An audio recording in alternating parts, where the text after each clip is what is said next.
Hello, my name is Naim Hamid. I'm a fine arts student studying in Newcastle University in the UK.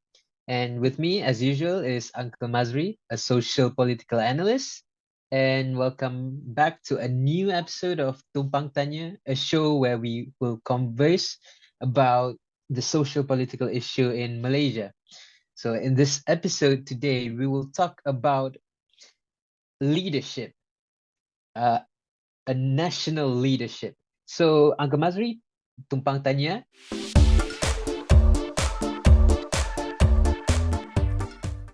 For my first question is, how do you measure if a leader of a nation is successful or not? uh, sama ada seorang pemimpin sebuah negara berjaya atau tidak, sudah tentu ada asas-asas penilaian yang tertentu. Pertama sekali, banyak akan melihat dari segi ekonomi. Sama ada sesebuah negara itu ada pertumbuhan yang berkualiti, yang sesuai supaya mewujudkan peluang pekerjaan yang cukup dan pekerjaan jenis yang sesuai dengan pendapatan yang tinggi, dengan memerlukan kemahiran yang tertentu.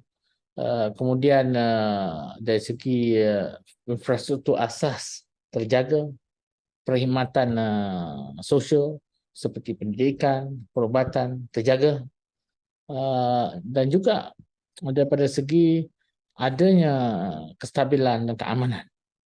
Matriks tersebut menentukan sama ada seorang pemimpin itu boleh dinilai berjaya atau gagal. Tapi perlu melihat konteks negara-negara terbabit, kerana setiap negara sudah tentu berbeza antara satu lain di benua mana mereka berada, sejarah mereka, dan juga keadaan di rantau tempat mereka berada. Itu semua. Jika kita lihat misalnya Malaysia, negara kita, dari segi sejarahnya kita sedikit beruntung kerana penjajah kita Inggeris, bukannya Belanda atau Portugis atau Sepanyol. Kerana jika kita melihat sejarah, kita dapati bahawa negara-negara yang pernah dijajah oleh Sepanyol, Portugis atau Belanda ini keadaannya lebih buruk daripada apabila merdeka cuba membangunkan negara mereka sendiri, lebih buruk daripada mereka yang dijajah oleh Inggeris. Bukan kita kata penjajahan itu sahaja baik, tapi kita melihat kepada realiti yang ada. Kerana penjajahan oleh Inggeris ni kurang memusnahkan daripada segi Portugal atau Belanda atau Sepanyol ini. Kedua, kita melihat bagaimana pemimpin yang kemudian muncul semasa kemerdekaan itu. Ada pemimpin, kebanyakan pemimpin di Asia, di Asia dan juga di Afrika yang banyak retorik. Mereka membina semangat tapi tidak membina perkara-perkara yang perlu dibina. Ekonomi misalnya, infrastruktur misalnya, jaringan hubungan perdagangan antarabangsa misalnya, yang akan menyumbang kepada kemakmuran rakyat. Mereka ada yang berpuluh tahun hanya menyumbangkan retorik, dan mengakibatkan negara mereka akhirnya ketinggalan. Seperti ada di Afrika, kebanyakan negara Afrika. Kita dapati juga ada negara di Asia. Kita dapati negara-negara yang contoh yang berjaya di Asia kita kata hari ini. Yang paling berjaya Jepun. Kemudian kita ada Korea Selatan, Taiwan, Singapura. Ini semua negara-negara yang dianggap mencapai tahap negara maju. Kita ada negara yang membangun juga berada kategori hampir menjadi negara maju yang berjaya. Salah satunya China. China sebenarnya masih sebuah negara membangun dari beberapa dari segi satu segi. Dari segi yang lain mereka telah kelihatan sebagai negara maju. Malaysia misalnya sama juga keadaan. Itu dari segi negara-negara yang berjaya. Ada juga negara-negara yang kurang berjaya. Dan itu sebab besarnya ialah kerana kepimpinan. yang menentukan sama ada negara itu berjaya atau tidak selepas merdeka, awal merdeka itu bergantung pada pemimpin. Bukan kepada sumber asli yang banyak, bukan kerana infrastruktur yang baik, tidak. Visi pemimpin, quality pemimpin. So what I've been wondering is the social aspect of it. So my next question is there a correlation between the satisfaction of citizens towards their leaders and, the measurement of how successful a leader can be? Is there a correlation between those two? Okay.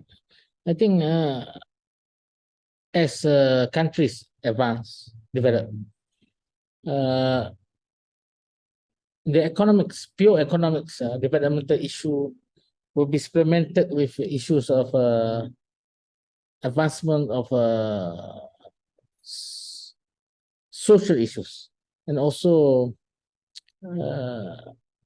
what do the populace opine about their leaders.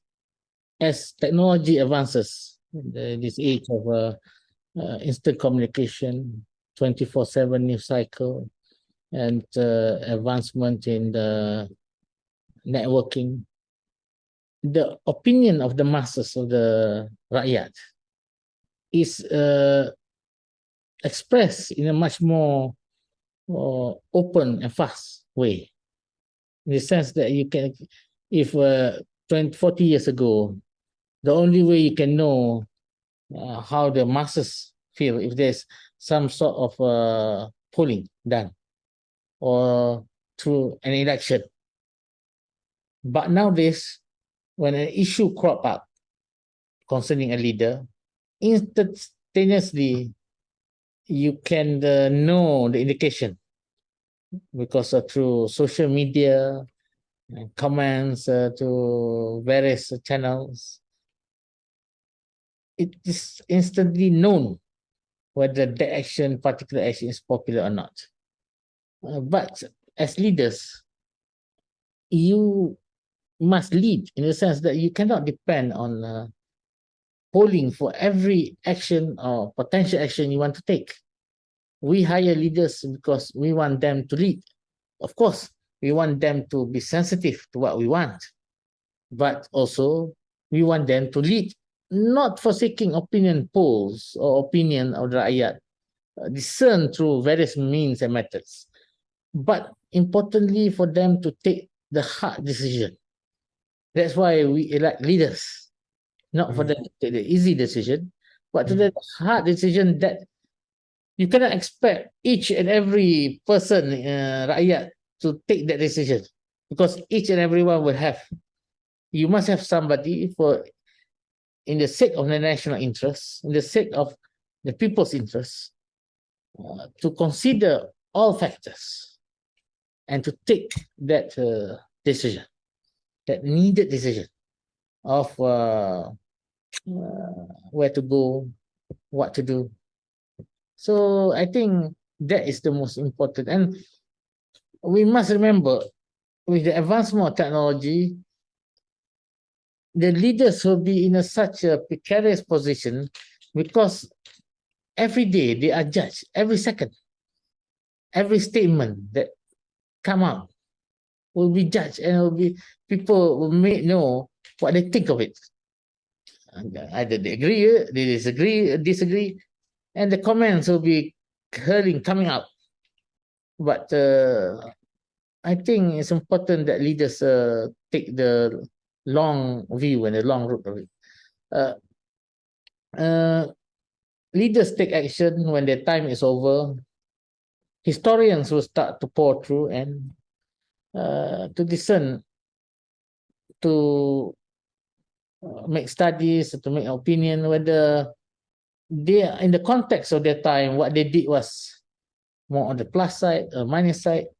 And some leaders in history gets better with age, in the sense that maybe years later, at the heat of the moment, maybe at that time, a particular time. We take, for example, in the United States of America, Jimmy Carter, one-term president, lost to Ronald Reagan in 1980. Maybe at that point in time when he lost to Ronald Reagan, he was seen as a weak leader. He was seen as not representing the best in terms of American strength and diplomacy. Ronald Reagan was better. But maybe after 40 years, looking at it from the different perspective of, say, Jimmy Carter will come out. So we cannot judge leaders instantly. Maybe in some aspect we can. Or we leave it to historians to decide that. Maybe 10 years later, he'll be more popular than there's a fate of leaders. Yeah, I do kind of understand of like how we cannot quickly judge a person's actions about, like you said, we have historians. That is what historians do, untuk judge what happened, because maybe what during the time kita maybe understand this differently, and what will happen kalau benda tu dah jadi, and people in the future akan think differently, have different perspective, and that's what historians do, to understand that difference and to analyze which is better, which is worse. So yeah, how do we measure the success of past leaders and current leaders? Because from what I understand, cara kita mengukur tu berbeza, sebab past leaders, their time is finished, so kita boleh kaji dengan with a bird's eye view. We can look at every aspect. But for current leaders, because he's still leading, lebih kurang macam kita, we are looking at in a first person view lah. We cannot capture every aspect. So how do we differentiate the difference, macam kita ukur past leaders and current leaders?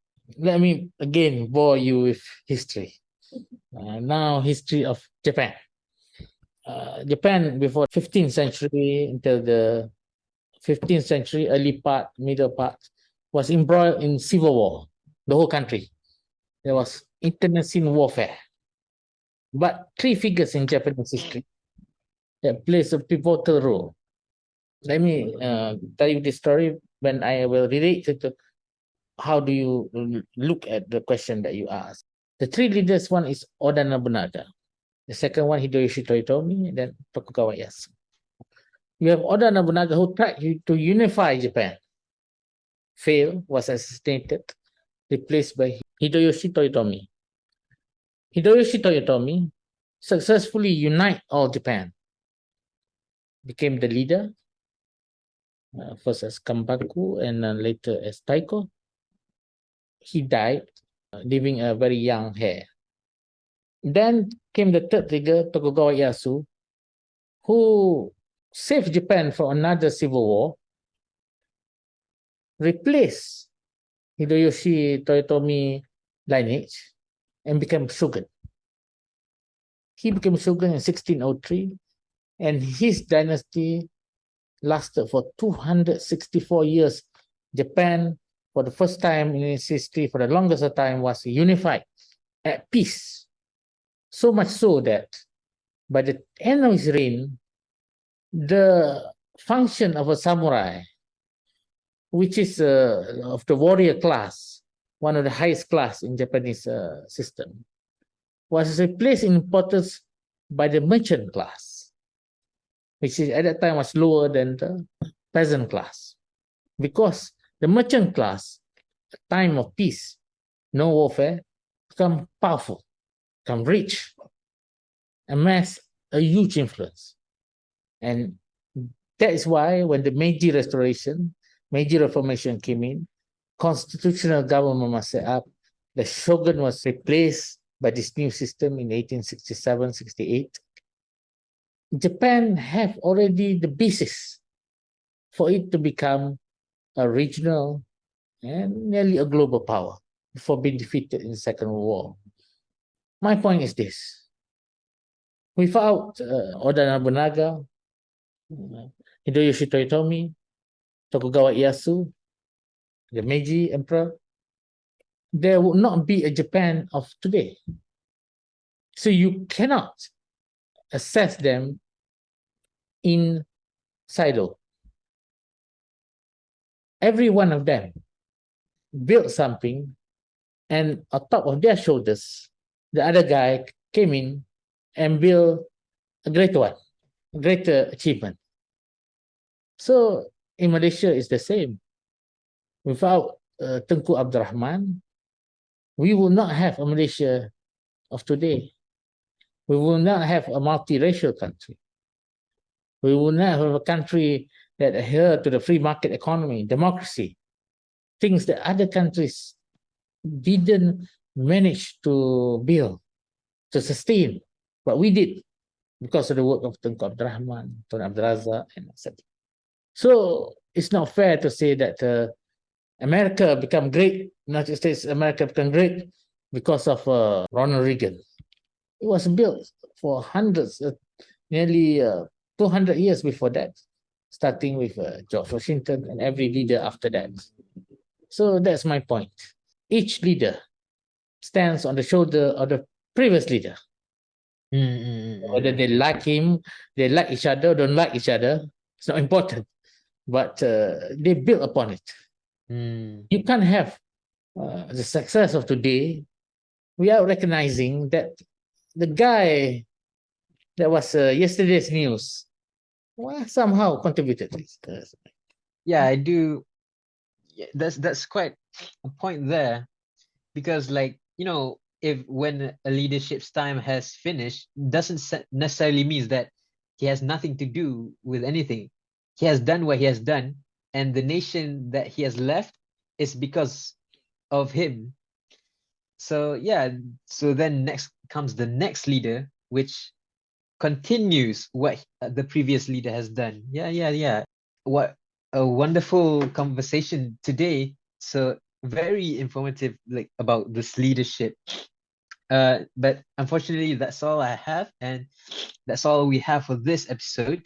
So again, Uncle Masri, thank you very much for giving that explanation and all the information. And for my viewers, don't forget to like and subscribe to enjoy more of our content on Tumpang Tanya. All right, see you guys. Thank you.